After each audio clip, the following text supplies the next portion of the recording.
बिस्मिल्लाहिर्रहमानिर्रहीम। तो आज की क्लास में हम टॉपिक डिस्कस करने जा रहे हैं। उस टॉपिक का नाम क्या है? मार्केट इक्विलिब्रियम, प्राइस मैकेनिज्म, या उसमें एक सवाल का जवाब मिलेगा हमें। सवाल क्या है? हाउ प्राइस इज डिटरमाइंड, कीमतें किस तरह तय होती हैं। तो फ्री मार्केट जो होती है उसमें, फ्री मार्केट जहाँ पे गवर्नमेंट कोई इंटरफेयर नहीं करती, वहाँ पर कीमतें किस तरह तय होती हैं। तो मैंने कहा ना, जो हमने इकोनॉमिक सिस्टम पे बात की थी, तो इकोनॉमिक सिस्टम समझने के लिए कुछ बातें पढ़ना जरूरी है। वो बातें अब आपके सामने आ रही हैं ऐसा ऐसा। तो हमने कहा सबसे पहले हम स्टार्ट करते हैं बात को कि मार्केट इक्विलिब्रियम, प्राइस मैकेनिज्म, या हाउ प्राइस इज डिटरमाइंड। इसके जवाब हम लिखने जा रहे हैं। तो सबसे पहले हम इसमें बात आ रहे हैं मार्केट, क्योंकि मार्केट बड़ा इंपॉर्टेंट है इसके अंदर। तो market is a situation where buyers and sellers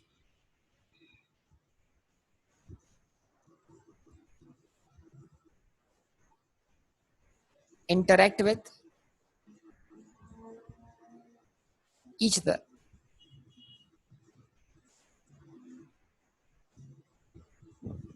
ठीक है।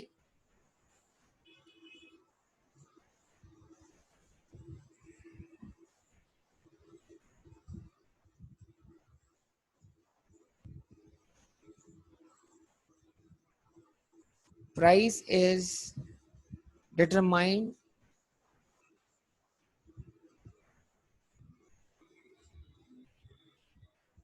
by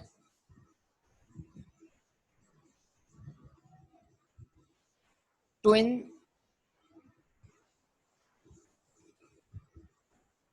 market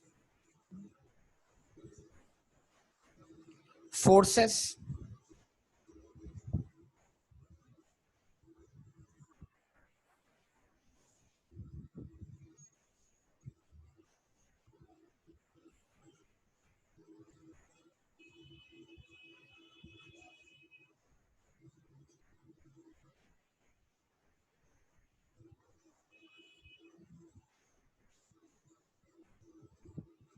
by interaction of twin market forces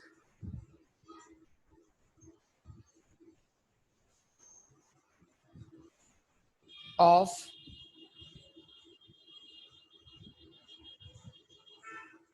demand and supply।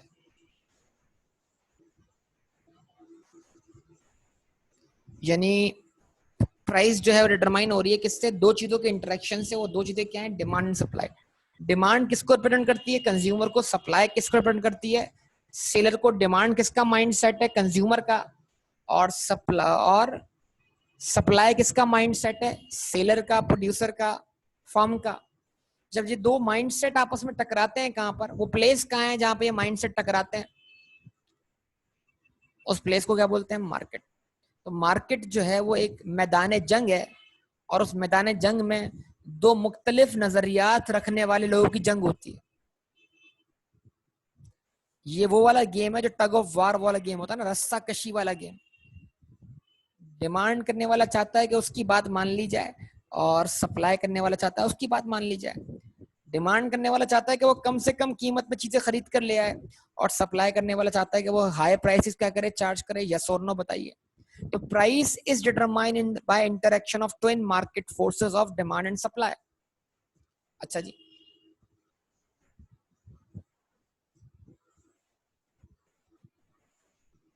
Adam Smith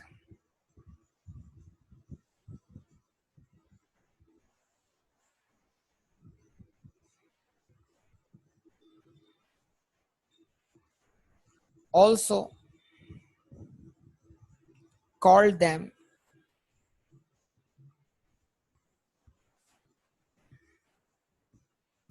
two invisible hands in market।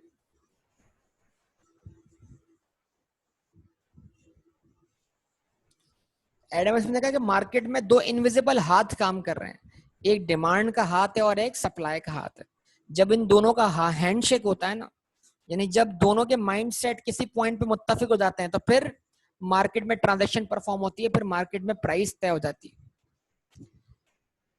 जवाब दें बेटा, यस और नो। तो अब कंसीडर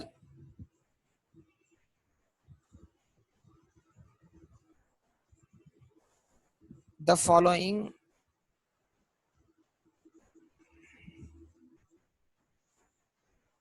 शेड्यूल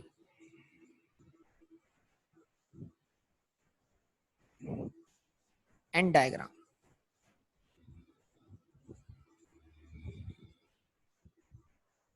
इस बात को समझने के लिए हम शेड्यूल और डायग्राम बनाते हैं।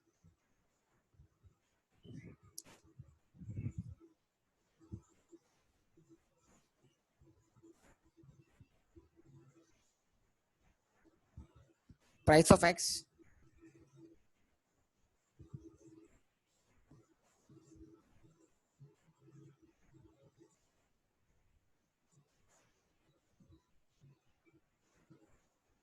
क्वांटिटी डिमांडेड,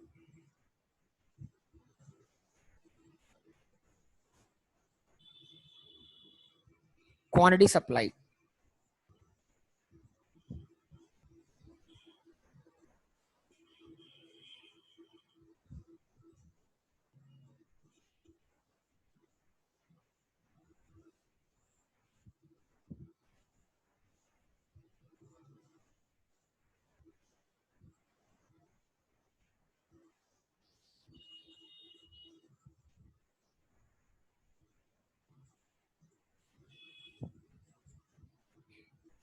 ठीक है जी।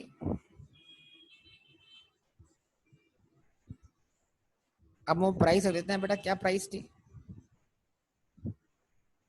50, 40, 30,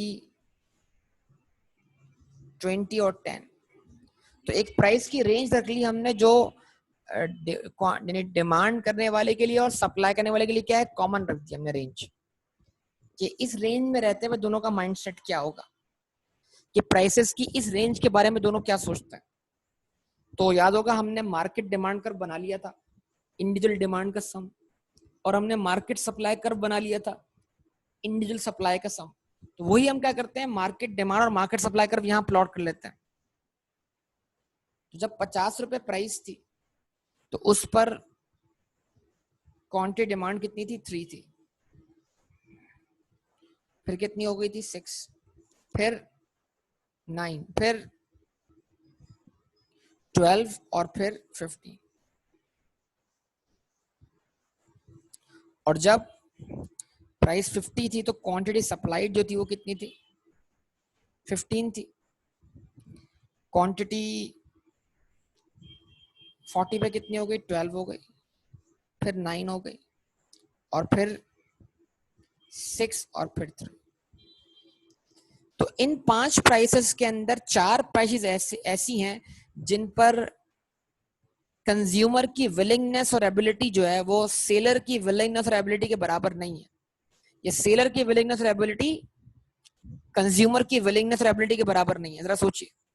और एक पॉइंट वाहिद ऐसा दिख रहा है जहां पर दोनों की विलिंगनेस और एबिलिटी बिल्कुल बराबर दिखाई दे रही है। क्या ख्याल है, ऐसा कोई पॉइंट मौजूद है? जवाब दें।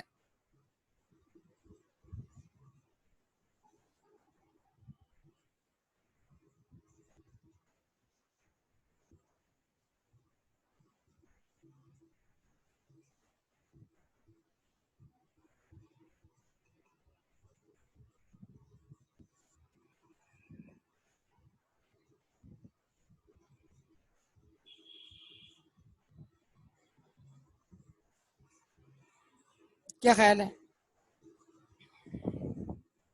तो अब इस बात को डायग्रामेटिकली जरा एक्सप्रेस किया जाए। देखते हैं जरा इस बात को डायग्रामेटिकली हम किस तरह एक्सप्रेस कर पाते हैं।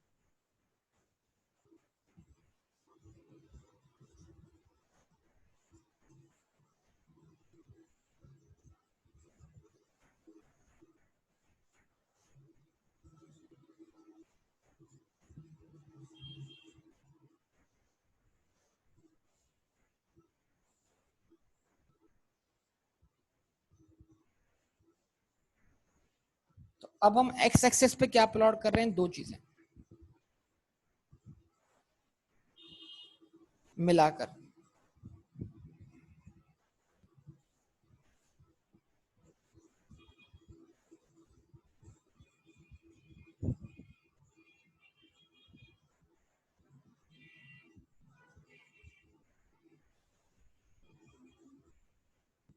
क्वांटिटी डिमांडेड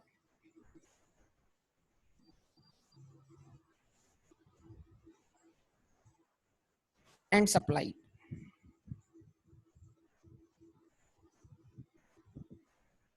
ठीक है, और प्राइस कहाँ प्लॉट किया, वाई एक्सेस।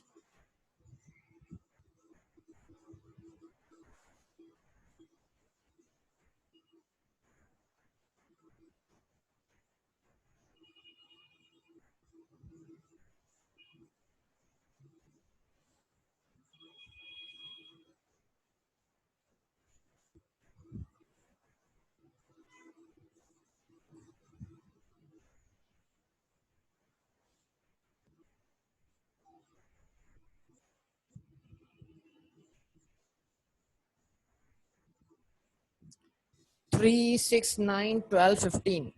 ठीक है, क्वांटिटीज मैंने प्लॉट कर दी। प्राइस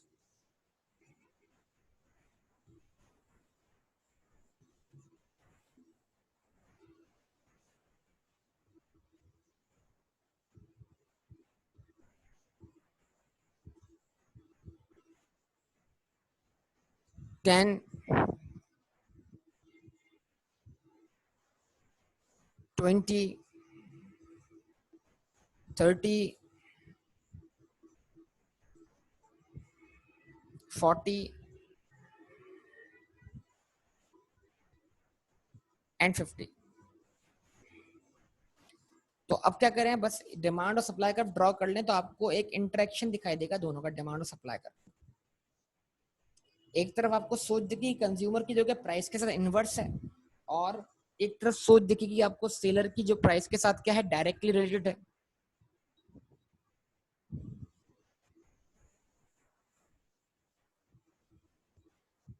जवाब दें।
उसके बाद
ठीक है जी, ये आपके सामने क्या हो गया, मैंने डॉटेड लाइन बना दी। और अगर मैं इसमें ये लाइन बना देता हूँ,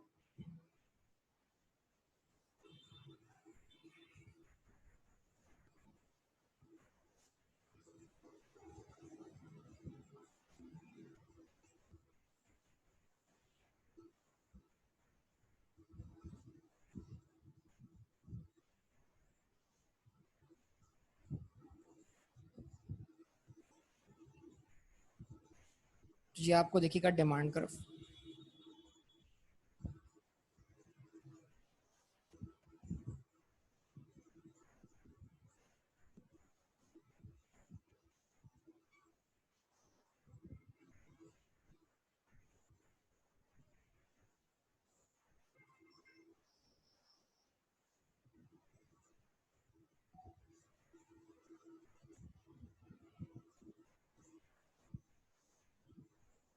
ठीक है जी, उसके बाद सप्लाई कर्व भी ड्रॉ करना है आपने।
ठीक है जी, और सप्लाई कर्व के पॉइंट्स को आप मैच कर दें।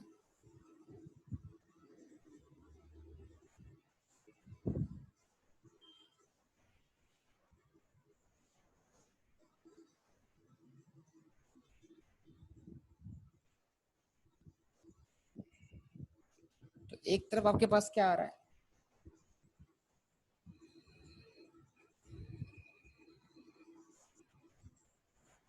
सप्लाई कर्व, और एक तरफ क्या आ रहा है आपके पास, डिमांड कर्व। ये दोनों जिस पॉइंट पे मिलके इंटरसेक्ट कर रहे हैं, वो उनका इक्विलिब्रियम पॉइंट।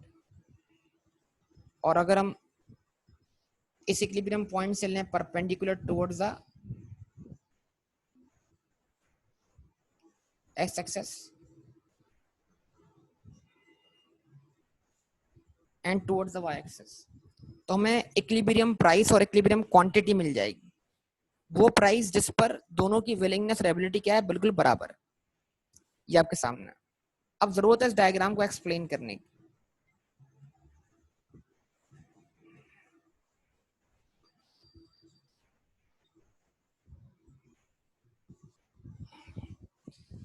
ठीक है जी, तो डायग्राम समझ में आया आपको बेटा? जवाब दें सब लोग। डायग्राम बना दिया आपके सामने, डिमांड और सप्लाई का इंटरेक्शन दिखा दिया, और फिर डिमांड और सप्लाई जिस पॉइंट पे इंटरसेक्ट कर रहे हैं वो आपका इक्विलिब्रियम पॉइंट कहलाएगा। उस पॉइंट पर मार्केट में कीमतें क्या हो जाएंगी? तय हो जाएंगी। जवाब दें सब लोग बेटा। तो अब इस सिचुएशन को एक्सप्लेन करना है, ठीक है?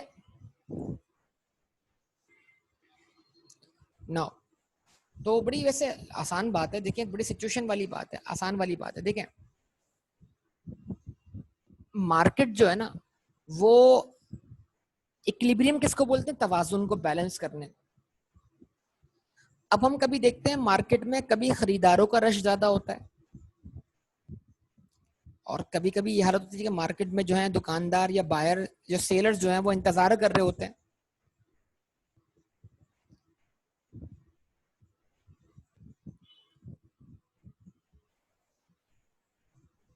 बट ये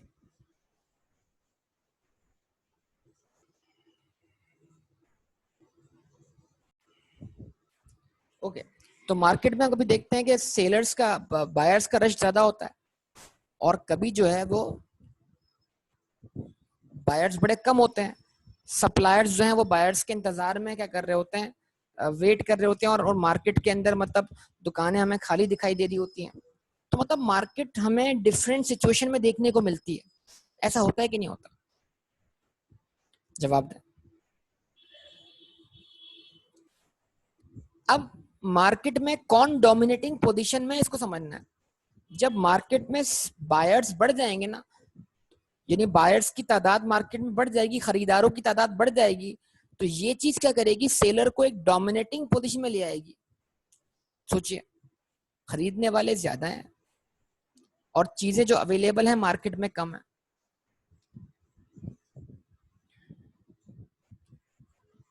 ये चीज किसको डोमिनेटिंग पोजीशन, ये चीज किसको ताकतवर बनाएगी? सेलर को ताकतवर बनाएगी या बायर को ताकतवर बनाएगी? सप्लायर को, सेलर को। अब इसकी बड़ी सिंपल सी मसाला देखें, इसको मैं बड़ी आसानी से एक्सप्लेन करता हूं। देखें, इस तरह समझेंगे ना जनाब, इसको बड़ी आसान तरीके से समझ लें। चीज एक है, कभी आपने ऑक्शन देखा? ऑक्शन, बोली, बोली लगते हुए देखिए, बोली। ऑक्शन होते हुए देखा? ऑक्शन, बोली लगते हुए देखिए, बोली। बोली लग रही है किसी चीज की, बोली। उसमें क्या है? नीलामी जिसको बोलते हैं, नीलामी हो रही है किसी चीज की। उसमें क्या है भाई? चीज एक ही है,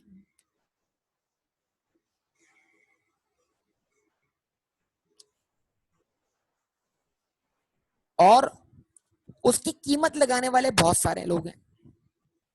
अब क्या होगा बेटा, सोचिए जरा। तो जब चीज एक है, इस तरह समझे, चीज एक है, खरीदने वाले 10 हैं, तो एक चीज 10 को मिलेगी या एक को मिलेगी?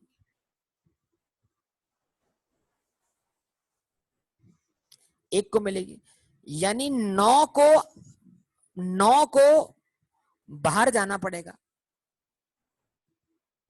9 को इस गेम से आउट होना पड़ेगा। अच्छा जी, अब उस एक चीज को हासिल करने का एक तरीका क्या है? ये 10 लोग आपस में जंग कर लें, जो जंग जीता वही उस चीज को हासिल कर लेगा। लेकिन ये जंग कोई हथियार वाली जंग नहीं है, ये जो जंग है ये प्राइस वाली जंग है। तो अब क्या होगा? इन 10 लोगों के दरमियान एक जंग शुरू हो जाएगी। वो जंग क्या होगी? वो कीमतें लगाएंगे, और ये कीमतें लगाकर अपनी विलिंगनेस और एबिलिटी को एक्सप्रेस करेंगे।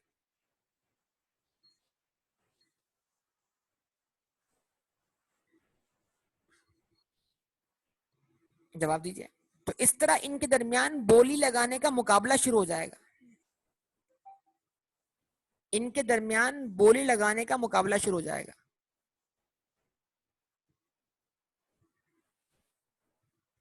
ठीक है ना?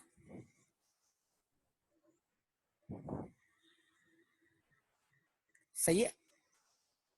तो इन द एंड क्या होगा? एक शख्स होगा जो उसकी सबसे हाईएस्ट बोली लगाएगा, और उस प्राइस पर वो एक अकेला विलिंग और एबल होगा खरीदने के लिए, बाकी 9 उस प्राइस पर विलिंग और एबल नहीं होंगे खरीदने के लिए, वो मार्केट से आउट हो जाएंगे। सही, ऐसा ही है।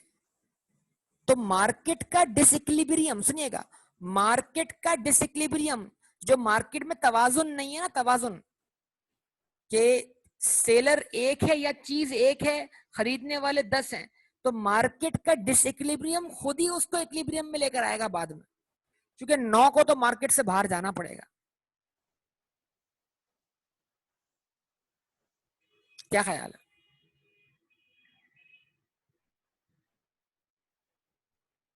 तो मैं चाहता हूं कि जनाब इसको आप डिफरेंट सिचुएशन में समझें जो आपने फेस की हो।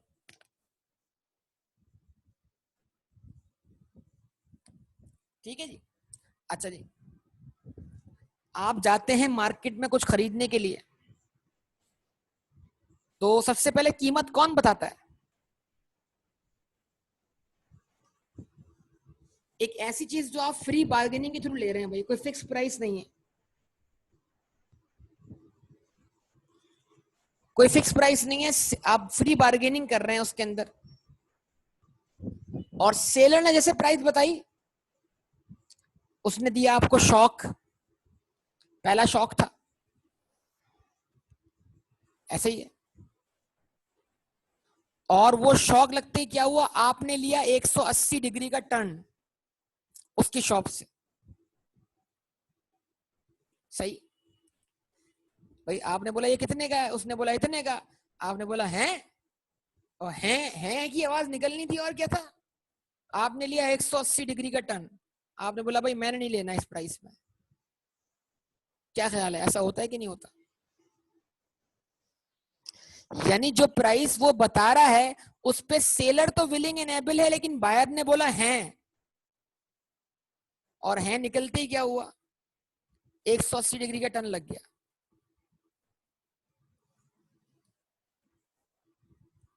तो अब सेलर क्या बोलता है, यार ये तो जा रहा है,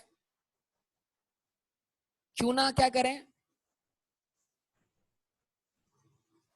इसको मौका दें। तो वो आपको एक बात बोलता है जाते जाते, आपके पलटते ही, क्या बात बोलता है? आप जैसे पलटते हैं 180 डिग्री का टर्न लेते हैं, तो सेलर कुछ बोलता है,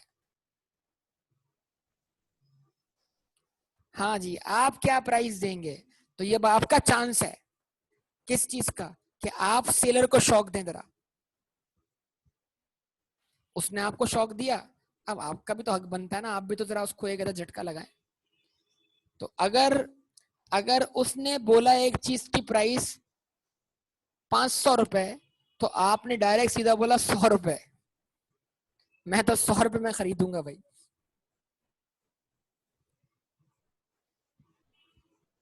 उसने बोला यार ये क्या बात कर दी आपने। इसका मतलब ये हुआ कि अगर आप मार्केट में ये सिचुएशन फेस करते हैं, तो एक प्राइस सेलर ने बताई जिसपे सेलर विलिंग और एबल है, लेकिन उस प्राइस पर बायर विलिंग और एबल नहीं है, यस और नो। और एक प्राइस वो आपके सामने आई जिस पर बायर विलिंग और एबल है, लेकिन सेलर विलिंग और एबल नहीं है। तो क्या इन दोनों के दरमियान ट्रांजैक्शन हो पाई, इनके माइंडसेट मिल सके? तो अब क्या है, दोनों को एक दूसरे के करीब आना पड़ेगा, मतलब सेलर को अपनी बताई हुई प्राइस से नीचे आना होगा, और बायर को अपनी बताई हुई प्राइस से ऊपर जाना होगा। ये गैप है ना, गैप, ये गैप मीट करना होगा। तो पहले तो सेलर ने गुस्सा दिखाया कि 10 रुपए भी कोई, क्या कहते हैं, 100 रुपए भी कोई कीमत होती है कि 500 वाली चीज के आपने 100 रुपए लगा दिए, यार कोई तरीका ही है।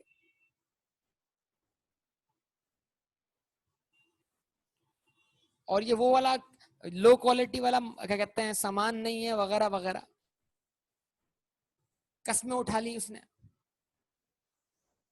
खुदा की कसम खाना तो मतलब मसला ही नहीं है हमारे यहाँ पर मार्केट के अंदर।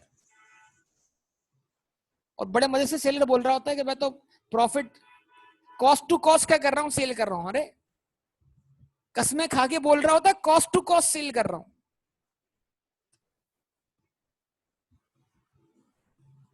अजीबोगरीब बात है।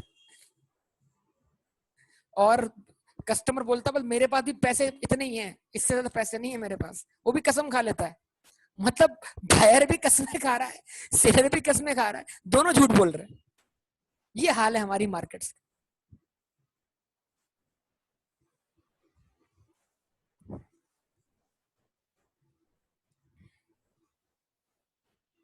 इन रियलिटी पैसे उसके पास भी ज्यादा हैं, और इन रियलिटी वो भी कॉस्ट टू कॉस्ट नहीं बेच रहा। चलिए, अच्छा हैरतअंगेज बात है, कॉस्ट टू कॉस्ट बोलने के बाद उससे नीचे भी बेच देता है। यानी मतलब मैं तो आपको नुकसान में अब दे रहा हूँ, नुकसान में बेचना पड़ रहा है मुझे आपको, इसमें भी कसम खा ली उसने। और बायर बोलता है अब ये चीज खरीदने के लिए मुझे तो कहीं से पैसे उधार लेने पड़ेंगे, उसने भी कसम खा ली।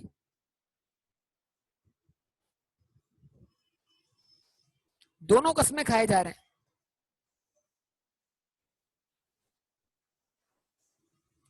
बहरहाल, तो इसका मतलब ये हुआ कि भाई एक प्राइस वो है जो सेलर ने बयान की है, और एक प्राइस वो है जो बायर ने बयान की है। उन दोनों पे तो उनका माइंडसेट मीट नहीं हो रहा, तो ह्यूज गैप है उन दोनों के दरमियान। तो अब क्या करना है, इस गैप को फिल करना है।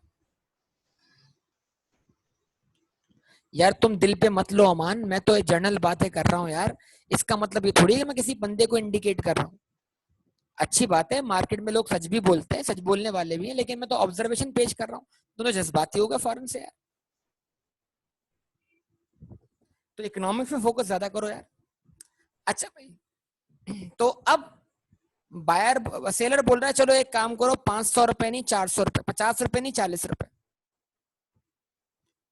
बायर बोला नहीं नहीं बस 100 रुपए नहीं 200 रुपए। ठीक है, तो मतलब क्या हुआ, सेलर अपनी पोजीशन से नीचे आया और बायर अपनी पोजीशन थोड़ा ऊपर चला गया। अब ये दोनों एक दूसरे को अपनी तरफ खींचने की कोशिश कर रहे हैं।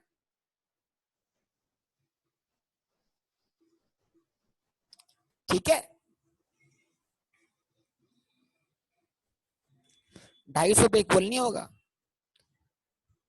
100 और 500 का अर्थमेटिक मीन 300 होता है बेटा।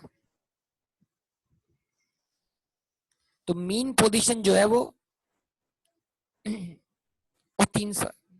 तुमने खाली 500 को डिवाइड बाय 2 कर दिया बेटा। इस दिन के लिए क्यूएमटी पड़ी थी बेटा तुमने। चलो जाने दो। ओके जी। नाउ गलती से मिस्टेक हो गई, हाँ गलती से मिस्टेक हो गई, और मिस्टेक से गलती हो गई।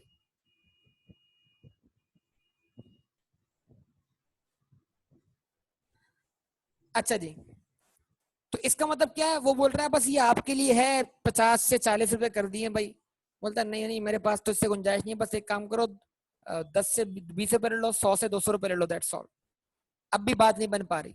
तो एक आखिरी बात होती है, ना हमारी ना तुम्हारी।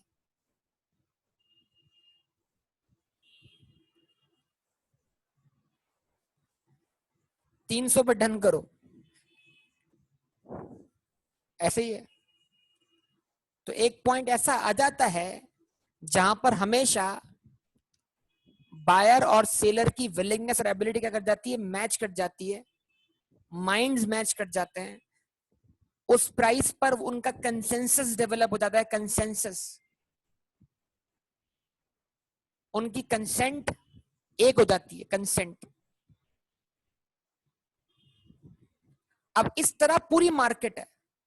अब पूरी मार्केट में जितने भी बायर्स और सेलर्स हैं, उनकी मिलाकर कंसेंट जिस प्राइस पर क्या होगी, ये तो एक जनरल आपने बार्गेनिंग की बात कर ली ना। तो अब प्रैक्टिकली एक मार्केट है जहां पर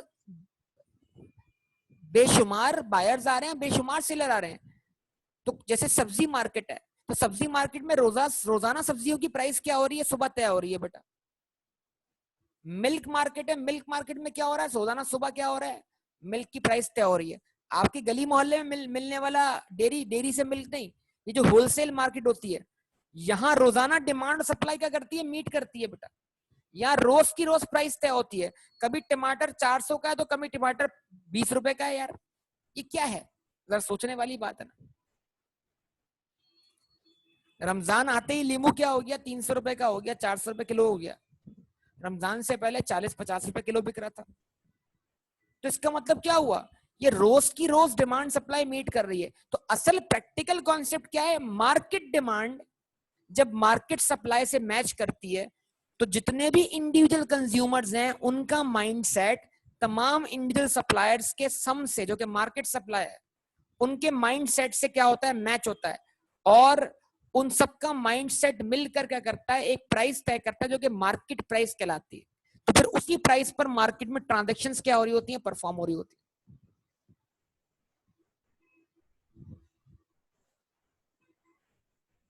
जवाब दीजिए। तो मार्केट डिमांड इंटरेक्ट कर रही है मार्केट सप्लाई से।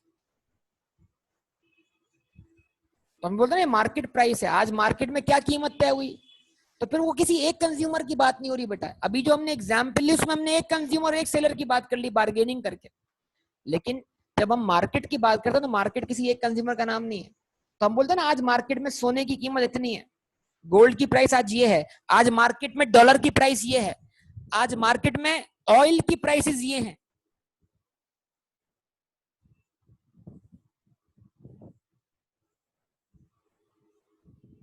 आज मार्केट में वेजिटेबल्स की प्राइस ये है, आज मार्केट में फ्रूट की प्राइस ये है।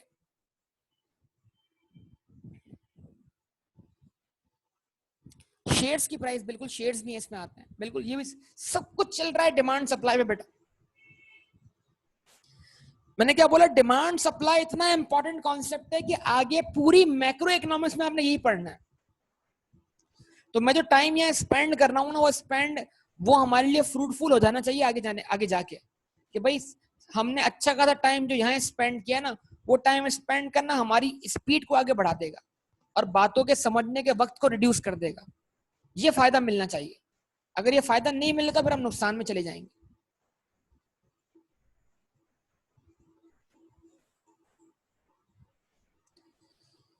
ठीक है जी।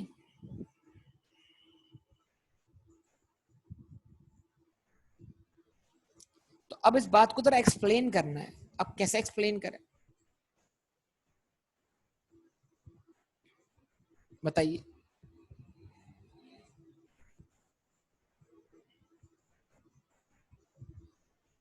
लिखना शुरू करें जरा।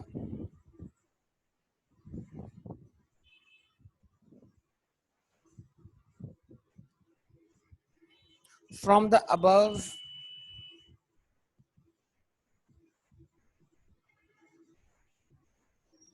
schedule and diagram,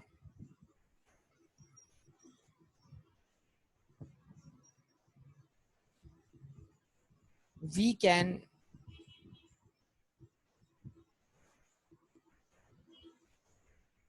conclude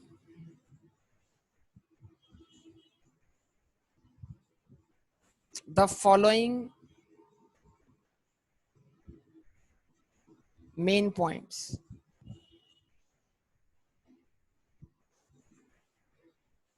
Number one, ठीक है जी। In the diagram,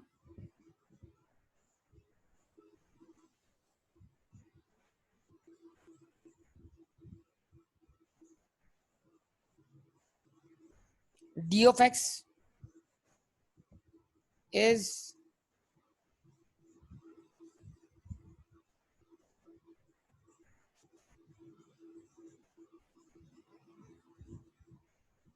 the demand curve,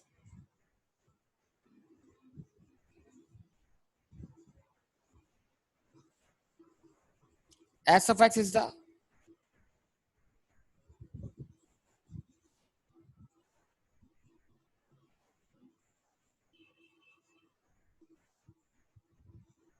supply curve, both intersecting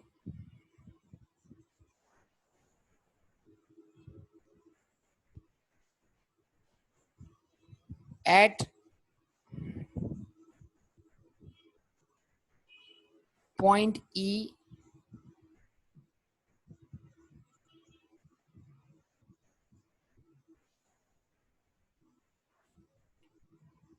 determining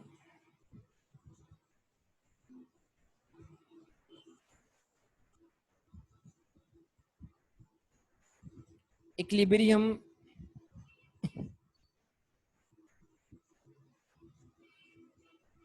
price PE is equals to 30 and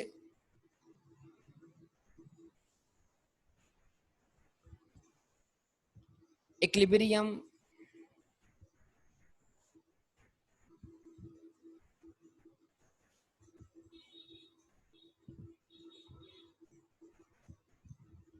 quantity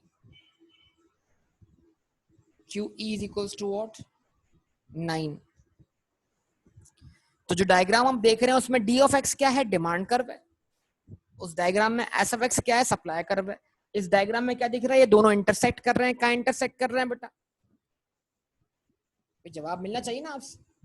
in the diagram D of x is the demand curve, S of x is the supply curve, both intersecting at point E, determining equilibrium price PE and equilibrium quantity QE. PE is equals to 30 and Q is equals to 9। जिस point पे demand और supply interact कर जाएं उस point से आपको, अगर आप परपेंडिकुलर हैं टुवर्ड्स द एक्स एक्सिस, तो आपको क्वांटिटी मिल जाएगी। इस क्वांटिटी की खास बात क्या है कि ये एक वक्त में क्वांटिटी डिमांडेड भी है और एक वक्त में क्वांटिटी सप्लाइड भी है। मतलब ये वो क्वांटिटी है जो सेम प्राइस पर बायर भी विलिंग और एबल है खरीदने के लिए और सेलर भी विलिंग और एबल है बेचने के लिए। तो इट मींस दैट इस पॉइंट पर दोनों का माइंडसेट क्या है, एक हो गया। इसलिए इसको इक्विलिब्रियम क्वांटिटी और इक्विलिब्रियम प्राइस कह रहे हैं कि इस प्राइस पर क्वांटिटी डिमांडेड मार्केट में बराबर है क्वांटिटी सप्लाइड के, यानी तराजू के दोनों पलड़े क्या हैं, बराबर है। ऐसा ही है।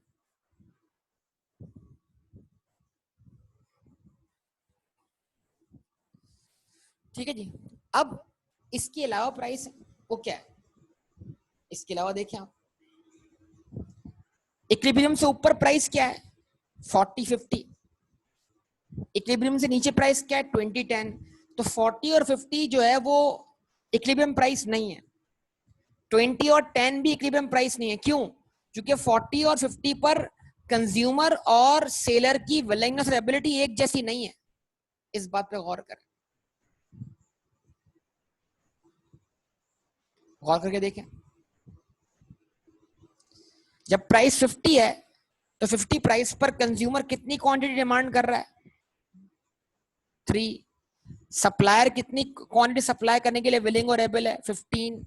तो जरा बताइए, इस प्राइस पर अगर मार्केट में, मतलब 50 रुपए प्राइस पर अगर मार्केट में 3 किलो फ्रूट खरीदने के लिए कंज्यूमर विलिंग और एबल है, लेकिन सेलर जो है इस प्राइस पे मार्केट में 15 किलो फ्रूट लाना चाहता है, तो अब क्या होगा कि इस प्राइस पे 3 किलो फ्रूट तो बिक जाएगा, बाकी 12 किलो तो बच जाएगा ना, बाकी 12 किलो तो बच जाएगा, उसको खरीदने के लिए कोई नहीं होगा। तो जब सामान, सोचे जरा, एक तासुर लें, अपने दिमाग में लाएं, देखें ये मार्केट मैकेनिज्म है, ये हिडन फोर्सेस हैं मार्केट में, छुपी हुई फोर्सेस हैं, ये बिहेवियर हैं और ये बिहेवियर अचानक से काम करते हैं इज्तिमाई तौर पर। कैसे कि जब मैं देख रहा हूं कि 3 किलो फ्रूट बिक गया है और 12 किलो बिकने के लिए अवेलेबल है, लेकिन उसको कोई भी कंज्यूमर खरीदने के लिए विलिंग और एबल नहीं है, तो ऑटोमेटिक ये सिचुएशन मुझे बतौर सेलर कीमतें कम करने पे मजबूर कर देगी कि नहीं कर देगी? यस और नो, जवाब दें। अब जरा सोचें, एक रेडी वाला खड़ा हुआ है फ्रूट लेकर, अगर दिन भर में उसका कोई खास फ्रूट ना बिके कीमतें ज्यादा होने की बिना पर, तो जब शाम होगी तो शाम होते ही उसको फिक्र लाग होगी जनाब कि मैं इसको कहां लेके जाऊंगा, और ऑटोमेटिकली वो क्या करेगा, शाम होते ही उसके मिजाज नीचे आना शुरू हो जाएंगे, कीमतें नीचे आना शुरू हो जाएंगी, ताकि वो जल्दी जल्दी इसको क्लोज कर सके। तो मतलब क्वांटिटी सप्लाइड का क्वांटिटी डिमांडेड के मुकाबले में ज्यादा होना कमजोर कर देता है किसको? सेलर को। और सेलर का बिहेवियर तब्दील होता है किस सेंस में? कि वो कीमतें कम करने पे मजबूर हो जाता है। यस और नो? ये बिहेवियर समझने की जरूरत है हमें।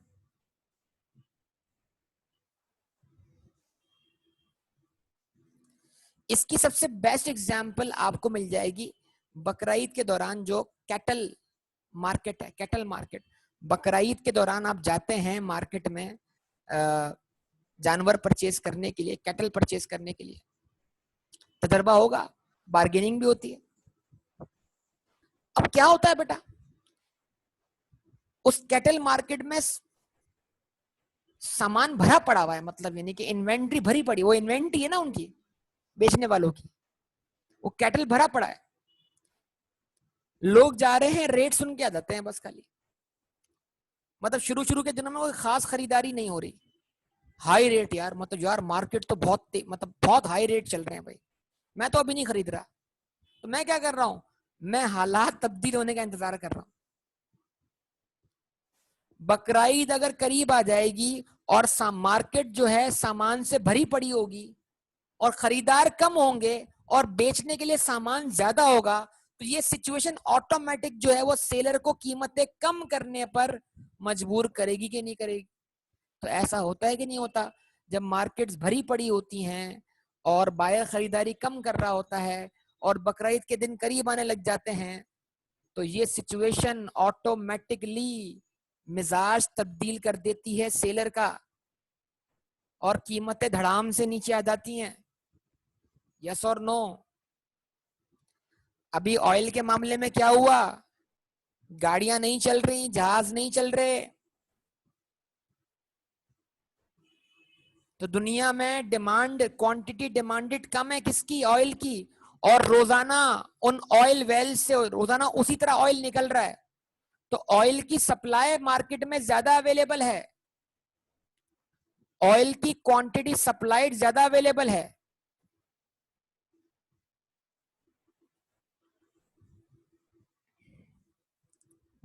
ठीक है, ऑयल की क्वांटिटी सप्लाइड ज्यादा अवेलेबल है मार्केट में, लेकिन क्वांटिटी डिमांडेड कम है। तो ये चीज क्या कर रही है? ये चीज क्या कीमतों को नीचे नहीं ला रही? जवाब दें। तो सिचुएशन समझे बेटा, सिचुएशन वो सिचुएशन जहां पर क्वांटिटी सप्लाइड ग्रेटर देन हो क्वांटिटी डिमांडेड से, वो सिचुएशन हमेशा कीमतों को नीचे लाएगी। यस और नो? अब इसमें हम्माद ने एक सवाल किया, उसका जवाब भी मैं दे रहा हूं।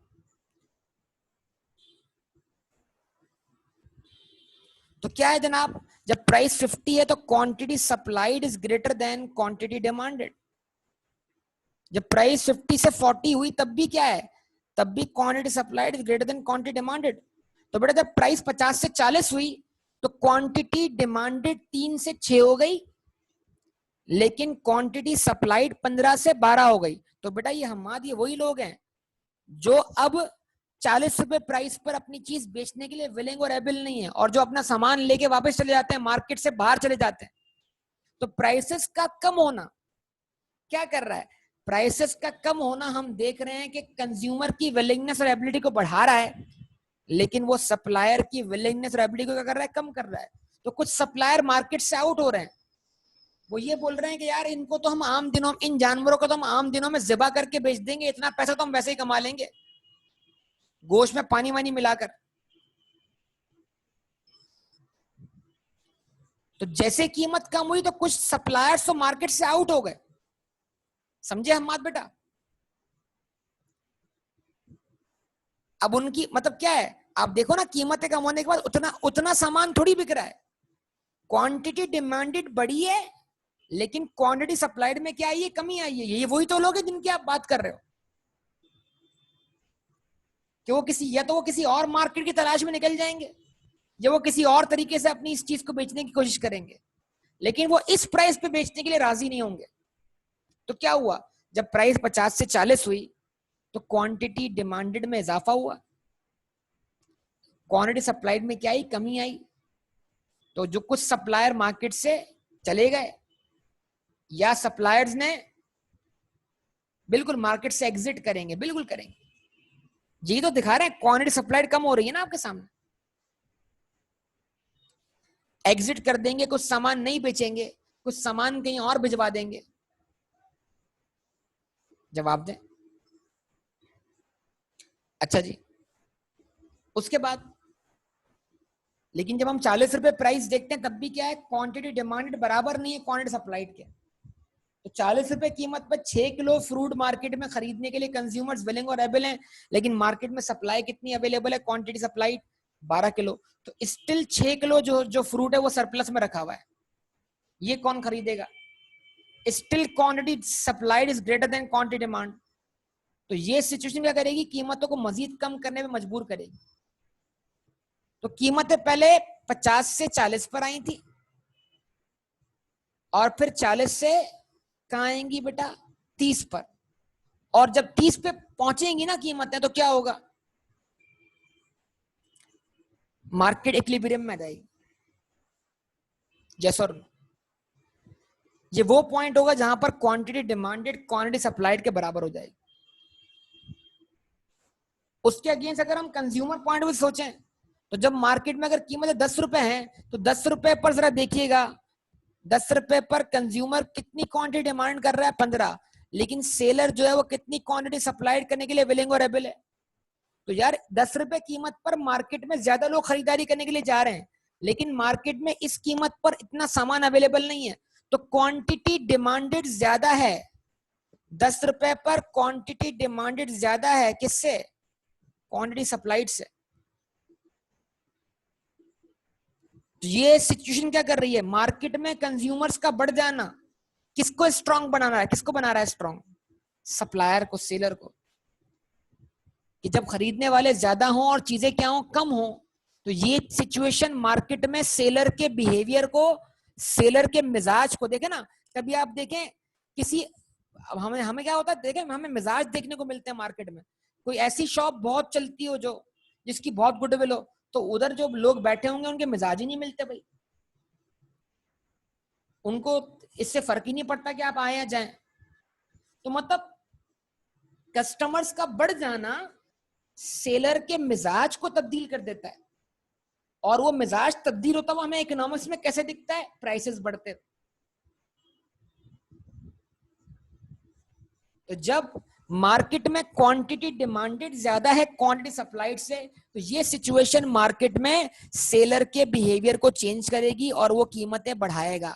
तो जैसे कीमतें 10 से 20 रुपए की तरफ आई, तो कुछ कंज्यूमर बोलेंगे भाई अब तो हम इसके लिए खरीदने के लिए विलिंग और एबल नहीं है। तो मार्केट में क्या होगा, कीमतें बढ़ने पर क्वांटिटी डिमांड में कमी आएगी, कुछ कस्टमर मार्केट से आउट होंगे, कुछ कस्टमर्स पहले से कम खरीदारी कर रहे होंगे। लेकिन जब कीमतें 10 से 20 रुपए होंगी, तो इससे सेलर की विलिंगनेस और एबिलिटी क्या होगी, बढ़ेगी। और सेलर जो है वो 3 kg फ्रूट के बजाय मार्केट में 6 kg फ्रूट क्या कर रहा होगा, बेच रहा होगा। जवाब दें। क्योंकि उसकी प्राइस बढ़ी है, उसकी प्रॉफिटेबिलिटी बढ़ी है, उसकी विलिंगनेस और एबिलिटी में क्या हुआ, इजाफा हुआ है। लेकिन market is not still at equilibrium, still quantity demanded ज्यादा है किसके मुकाबले में, क्वांटिटी सप्लाइड के मुकाबले में। तो स्टिल मार्केट में खरीदने वाले ज्यादा हैं जो चीजें अवेलेबल है उनके मुकाबले में। तो ये चीज क्या करेगी, अगेन सेलर के बिहेवियर को चेंज करेगी और कीमतें और ऊपर जाएंगी, यहां तक कि कीमत जो है वो 20 से 30 पे पहुंच जाएगी। और जब कीमत 20 से 30 पे पहुंच जाएगी तो क्वांटिटी डिमांड में कमी आएगी, 12 से 9 हो जाएगी, 3 से कमी आएगी, और क्वांटिटी सप्लाइड में इजाफा होगा, 6 से 9 हो जाएगी। लेकिन जैसे ये पॉइंट आएगा, इस पॉइंट पर अब मार्केट में क्वांटिटी डिमांडेड बराबर हो जाएगी क्वांटिटी सप्लाइड की। यानी कंज्यूमर और सेलर की जो विलिंगनेस है, बायर और सेलर की विलिंगनेस और एबिलिटी क्या होगी, बराबर होगी। इस तरह ये मार्केट इक्विलिब्रियम में आ गई। और इस मार्केट में जो प्राइस तय हुई है वो कितनी तय हुई है, 30 रुपए। ये आपके सामने सारी बात है, बताइए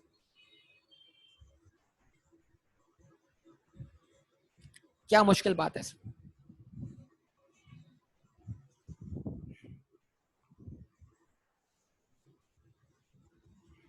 ठीक है जी। तो जो मैंने बातें आपसे बोली उसको मैं लिखवा दूं आपको जरा।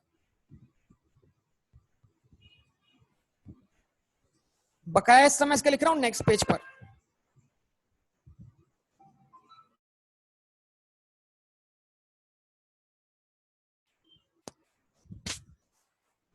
ओके जनाब, तो अब इसके पॉइंट्स हम क्या करते हैं, ऐड कर दें। अब वो डायग्राम आपके जहन में होना चाहिए, वो क्या है, नंबर 2 पॉइंट्स हम ऐड करने जा रहे हैं। If price is set above equilibrium price,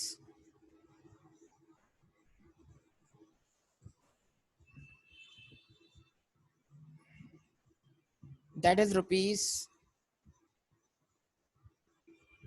50 and rupees 40,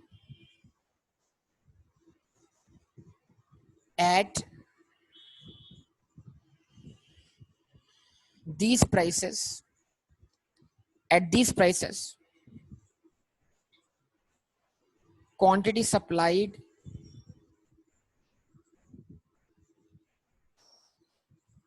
is greater than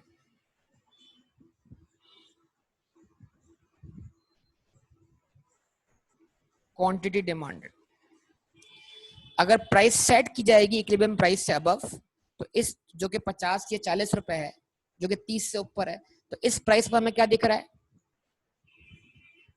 quantity supplied is greater than what, quantity demanded, and market is in the state of disequilibrium।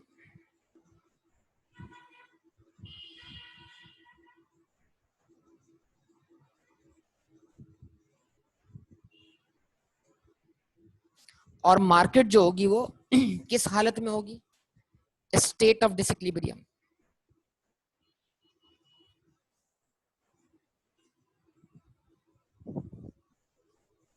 ठीक है जी, ऐसा ही है।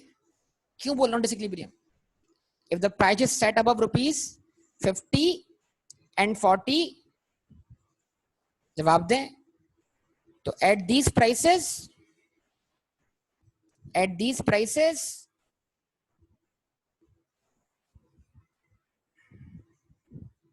quantity supplied is greater than quantity demanded and market in the state of disequilibrium। To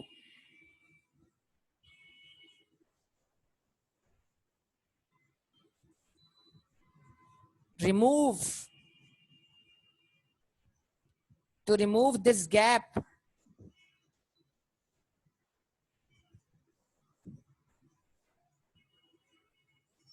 prices are required। क्या होगा, ये gap खत्म कैसे होगा मार्केट में, तो अगर क्वांटिटी डिमांडेड कम है और क्वांटिटी सप्लाइड ज्यादा है, तो गैप खत्म करने के लिए क्वांटिटी सप्लाइड को कम करना होगा और क्वांटिटी डिमांड को बढ़ाना होगा। तो अब जरा लॉ ऑफ डिमांड और लॉ ऑफ सप्लाई पढ़ के देखिए, भाई क्वांटिटी सप्लाइड ज्यादा है, क्वांटिटी डिमांड कम है, तो क्वांटिटी सप्लाई कम करनी है, क्वांटिटी डिमांड बढ़ानी है, दोनों को एक दूसरे के करीब लाना है।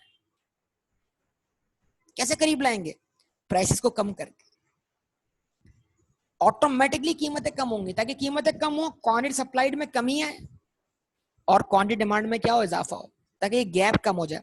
To remove this gap, prices are required to be decreased।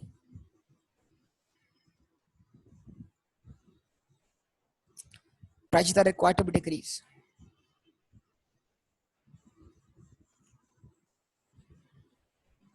to rupees 30, so that quantity demanded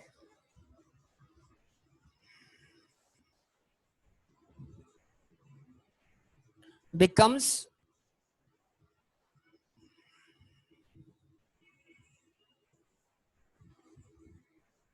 equal to quantity supply.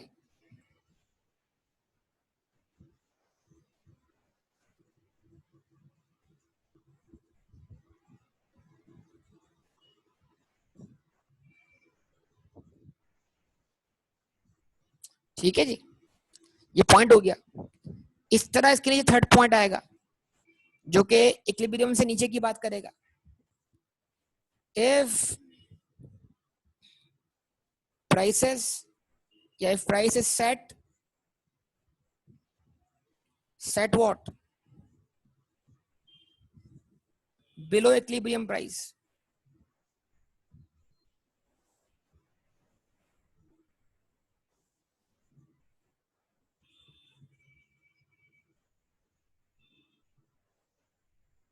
that is rupees 10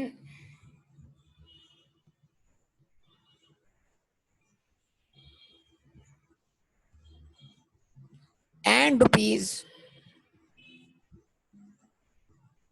20 at these prices,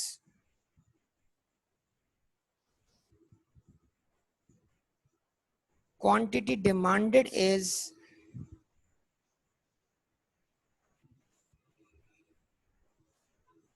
greater than quantity supplied। ठीक है जी। एंड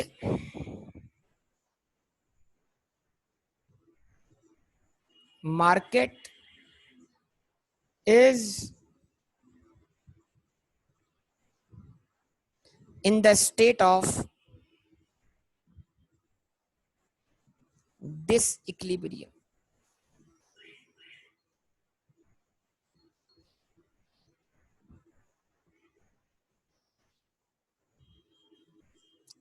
ठीक है जी। अब अगर prices नीचे set किए हैं इक्विलिब्रियम से, तो क्या फिर क्या होगा, मार्केट डिसइक्विलिब्रियम में होगी। क्यों? क्योंकि quantity demand greater than quantity supplied. Low prices पे कंज्यूमर की विलिंगनेस और एबिलिटी ज्यादा है और सेलर की विलिंगनेस और एबिलिटी कम है। अब क्या होगा जनाब, अब क्या करना है, अब सिचुएशन ऐसी बनेगी कि क्वांटिटी डिमांडेड में कमी आए और क्वांटिटी सप्लाइड में इजाफा हो ताकि गैप खत्म हो सके। तो क्या करेंगे हम बेटा, to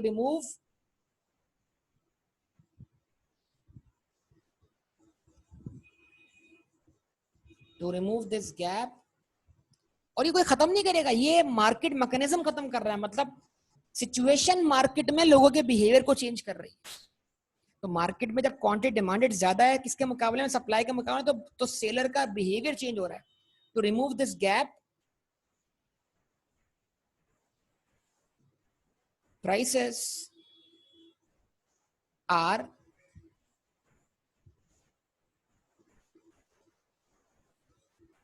required to be what, increased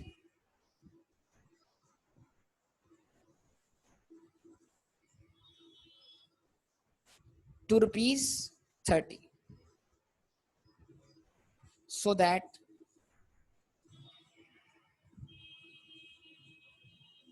quantity demanded becomes equal to quantity supply। ठीक है जी। तो ये आपके सामने पॉइंट्स आ गए। अब बताइए इन पॉइंट्स में कोई problem?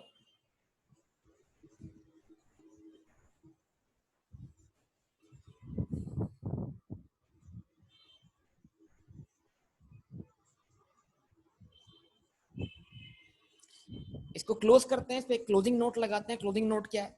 Fourth point,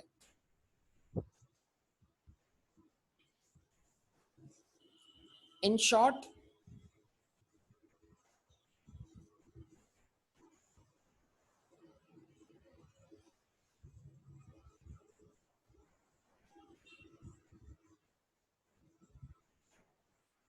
we can say that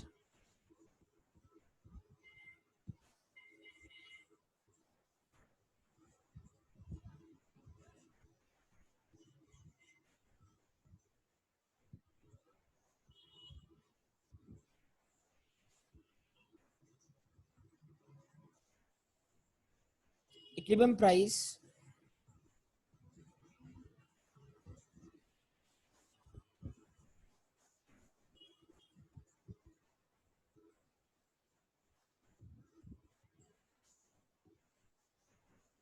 is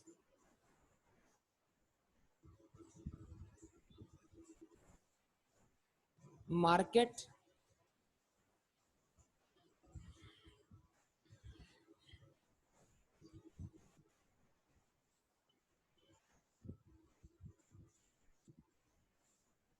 clearing price.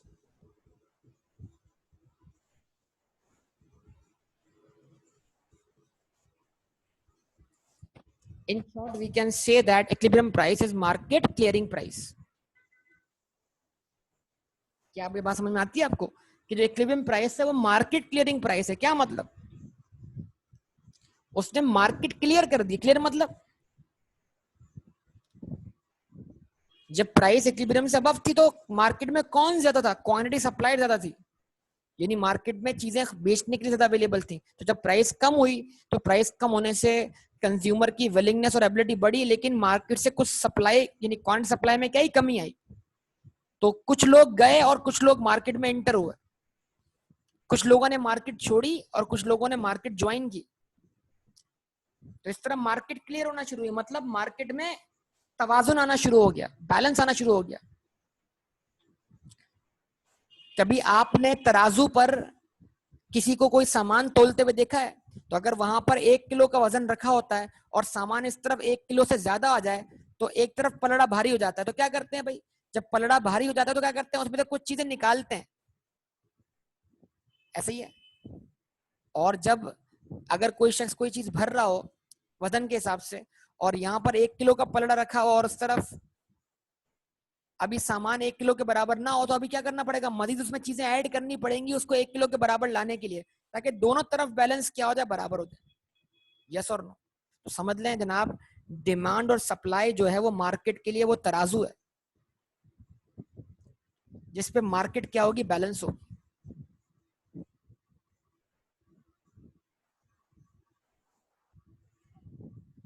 समझे बात को? तो उम्मीद करता हूँ बेटा ये सारी गुफ्तगू आपको समझ में आई होगी। इसको मजीद आप किताब से पढ़ें, देखें। फिर इसमें हम अब लाएंगे अगली क्लास में इफेक्ट।